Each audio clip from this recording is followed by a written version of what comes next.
మన నాయకుడు అగ్రవర్ణాల గుండెల్లో నిద్రపోతున్నానని పోతానని చెప్తున్న మల్లన్న గారు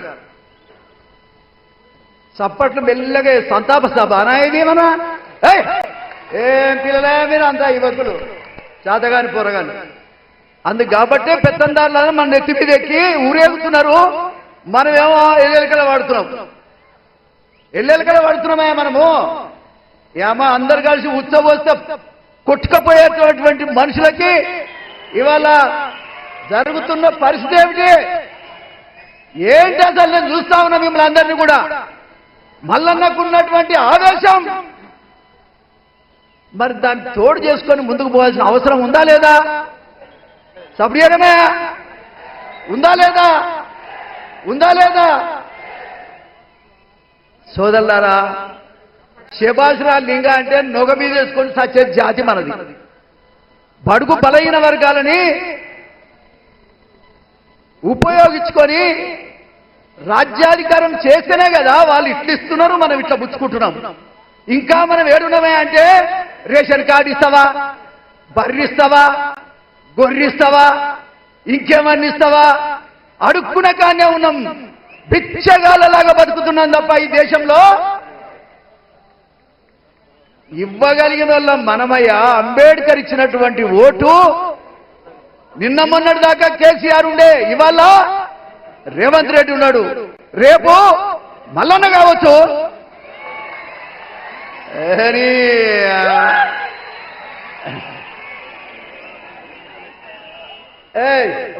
మీ డయాస్ మీద అల్లరి చేయదు, పక్కన రావద్దా. అసలు ఆవేశం అనేది ఉండగలిగితే, సాధిస్తామని అనుకోగలిగితే మన ఓటు మనకు చాలు. కొట్టక్కర్లేదు, తిట్టక్కర్లేదా. ఓటును మార్చుకోగలిగితే, ఓటే కదా ముఖ్యమంత్రులను మార్చింది, ఓటే కదా రాజ్యాధికారం తెచ్చిచ్చేది. ఇవ్వగలిగినటువంటి అధికారం మీద కూర్చున్న నాయకులందరికీ ఇవ్వాల్సినటువంటి అవసరం ఉందా లేదా మీరు ఆలోచించాలి. బడుగు బలహీన వర్గాలు, ఎస్సీలు ఒక్క తాటి మీద కనుక ఉండగలిగితే రాజ్యాధికారం మనదే, ఇచ్చేది మనమే. రేషన్ కార్డు కోసం 70 సంవత్సరాలు పడుతుందా? ఒక పేదవాడికి ఇల్లు కావాలంటే 75 సంవత్సరాలు పడుతుందా? స్వతంత్రం వచ్చి 75 సంవత్సరాలు అయింది. ఈ ఫలాలన్నీ ఒక్కడొక్కడు ఏ విధంగా అనుభవిస్తున్నా చూడండి. రాజకీయ అధికారం రాకుండా, రాజ్యాధికారంలో భాగస్వామ్యం కాకుండా మనం ఏమి సాధించలేము. రేషన్ కార్డు దగ్గరనే ఉంటాము, ఒక ఇల్లు దగ్గరనే ఉంటాము, ఒక బర్రె దగ్గరనే ఉంటాం తప్ప మనం ఇచ్చేటువంటి అవకాశం రాదు అని మరొకసారి సందర్భంగా నేను తెలియజేస్తా ఉన్నా. సోదరులా, నేను 27వ ఏట ఎమ్మెల్యే అయినా, 27వ ఏట ఎమ్మెల్యే అయి మన మల్లన్నకు కూడా నేనే ఎమ్మెల్యేను. ముఖ్యంగా ఇవాళ గమనించాలి, 40 సంవత్సరాల రాజకీయ జీవితంలో అలుపెరుగని పోరాటం చేస్తా ఉన్నా. ఎవరికి తల వంచకుండా 6 సార్లు గెలవగలిగాను. ఒకసారి అయితే ఇండిపెండెంట్ గా కూడా గెలిచాను. మన మల్లన్నే ఆ రోజులలో యువకుడిగా నాకెంతో పనిచేసిరని సందర్భంగా నేను తెలియజేస్తా ఉన్నా. నాకు ఇవాళ 70 సంవత్సరాలు వచ్చినాయి. మా ఆర్ కృష్ణయ్య, నేను స్టూడెంట్ విద్యార్థిగా ఉన్నప్పటి నుంచి మేము పోరాటం చేస్తున్నాం. సోదరులు, ఒక విషయాన్ని గమనించాలి. నా 40 సంవత్సరాల రాజకీయ జీవితంలో ఎందుకే నరసింహులు నువ్వు అందరితో పంచాయతీ పెట్టుకుంటావు అంటున్నాను. నాకేం పంచాయతీ? నేను లంచాలు తీసుకుంటాను కాదు, పైరవీలు చేసేటోని కాదు, ఎవరికి దగ్గర పోయి తల వంచటోని కాదు. పేద ప్రజలకు అన్యాయం జరిగితే ఇది అన్యాయం అని చెప్పేటోడు తప్ప మరొకటి కాదని సందర్భంగా నేను తెలియజేస్తా ఉన్నా. ఇవాళ ఇంతకాలానికి అన్నీ ఉండొద్దా?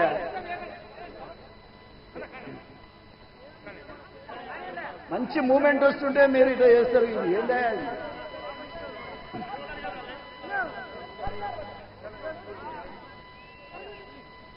సోదరులారా, ఓ తమ్ముళ్ళు ఒక్క నిమిషం ఆగురి.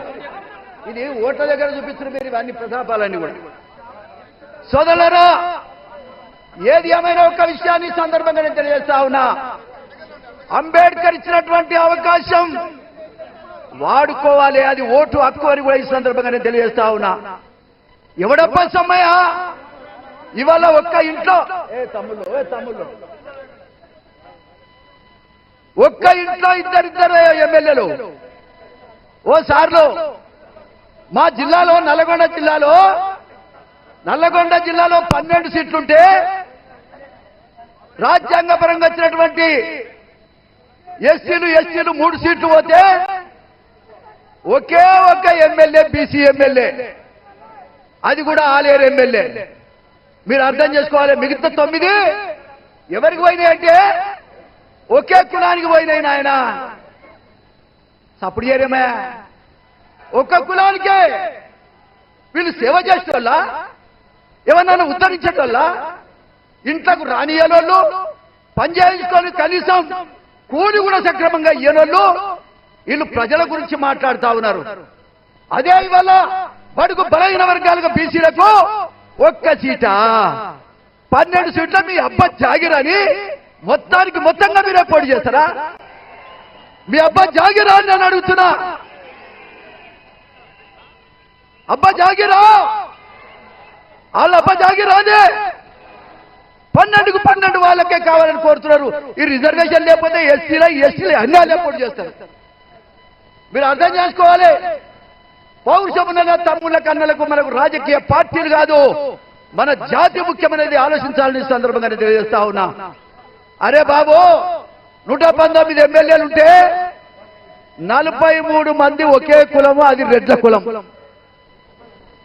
43 140 అంటే 50% మీరే తీసుకున్నారు. ఎవరికి ఇస్తారా బీసీలకు?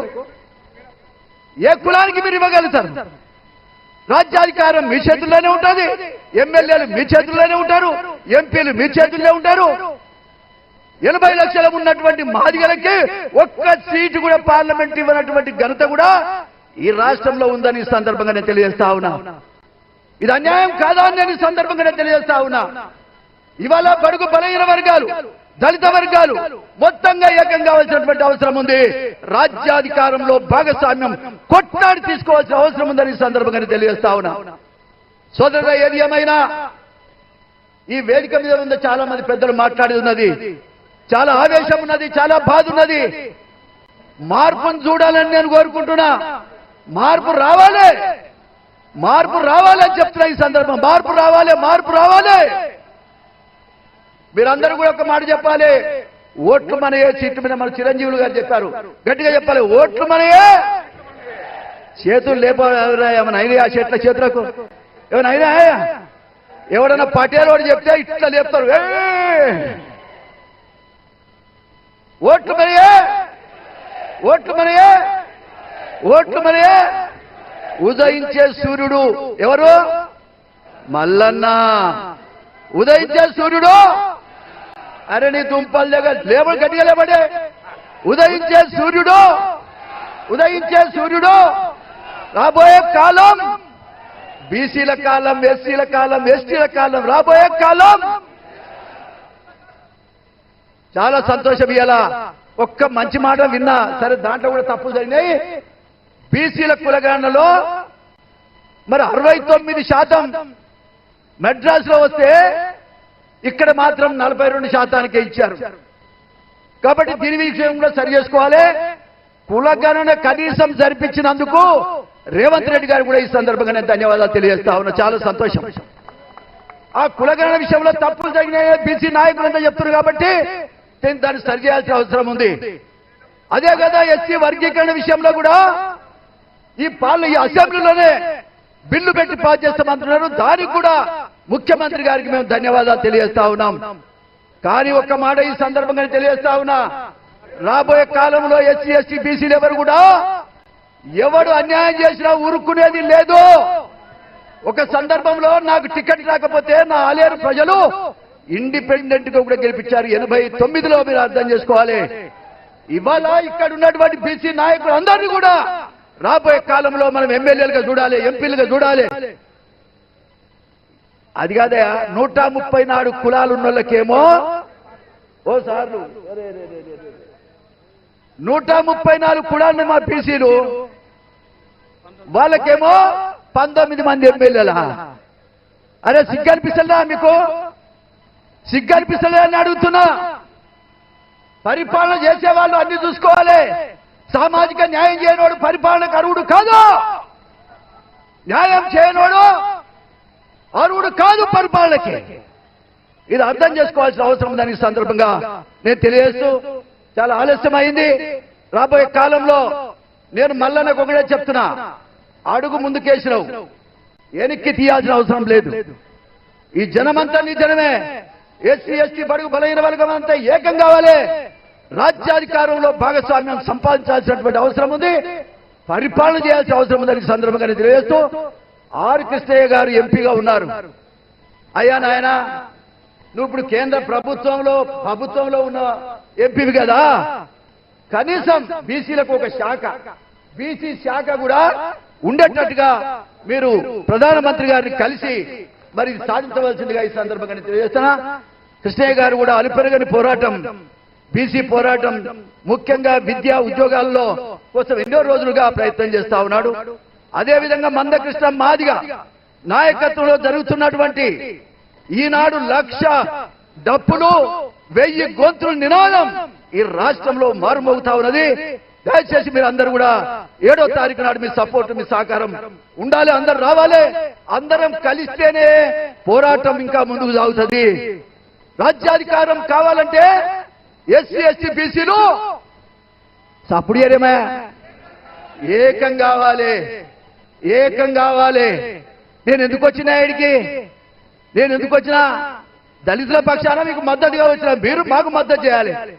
అందరం కలిసి కూడా రాజ్యాధికారాన్ని సంపాదించాల్సినటువంటి అవసరం ఉందని ఈ సందర్భంగా నేను తెలియజేస్తూ, వెంటనే ముఖ్యంగా మల్లన్న గారు తీసుకునేటువంటి ఈ పోరాట పటిమ తగ్గకుండా ముందుకు సాగాలని కూడా నేను, నా సోదరుడు ఎవరో కాదాయన మోత్కుపల్లి నరసింహులు గారు పుట్టిన గడ్డ ఆలేరు గడ్డకు గడ్డలో పుట్టినటువంటి నా తమ్ముడు మల్లన్న గారని సందర్భంగా నేను తెలియజేస్తా ఉన్నా.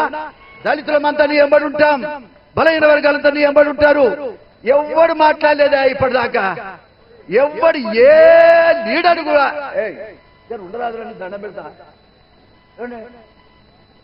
ఏ ఒక్కడు కూడా గొంతెత్తితే దండం పెడతా, గొంతెత్తే చేతులు పుచ్చుకొని మాట్లాడే ఈ వర్గాల్లో ఒక సూర్యుడు పుట్టాడు, ఒక యుద్ధ వీరుడు పుట్టాడు. ఈ యుద్ధ వీరుడికి సర్వం కూడా అందరం కూడా కలిసి మనం మద్దతు చెప్పాల్సిన అవసరం ఉంది. మళ్ళొకసారి అందరూ కూడా ఓట్లు మాయే, సీట్లు మాయే, ఓట్లు మాయే. నేను చేతులు ఎవరెవరెత్తలేదో అందరూ చూస్తున్నారు, కాకపోతే పేరు తెలియనా. 2 చేతులు ఎత్తండి. ఓట్లు మాయే, ఓట్లు మాయే, ఓట్లు మాయే, ఓట్లు మాయే. బిడ్డ అందరూ బయట చూస్తున్నారు. అబ్బా మళ్ళీ మీటింగ్ పెట్టాడు, ఎట్లా పెట్టాడు చూద్దామని అదిరిపోయేటట్టు పెట్టింది మీటింగ్. ఈ ఒక్క మీటింగ్ ఏంటి? జన ప్రవాహం అంతా నీ ఎంబడి ఉంటుందని మరొకసారి సందర్భంగా తెలియజేస్తూ, 70 సంవత్సరాలున్న 16 సంవత్సరాల పిల్లగానిలాగా నీ ఎంబడి తిరుగుతా. నువ్వు పనిచేస్తావా? చెప్పు కాదు, చెప్పు. నువ్వు పనిచేస్తావా?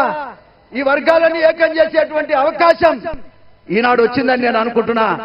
దయచేసి మీరు అందరూ కూడా సహకరించాలని ఈ సందర్భంగానే మనవి చేస్తూ, వర్గీకరణ కోసం కూడా మీ అందరూ మద్దతు ఇవ్వాలని కోరుకుంటూనే నమస్కారం. థ్యాంక్ యూ మోత్కుపల్లి నరసింహ గారికి.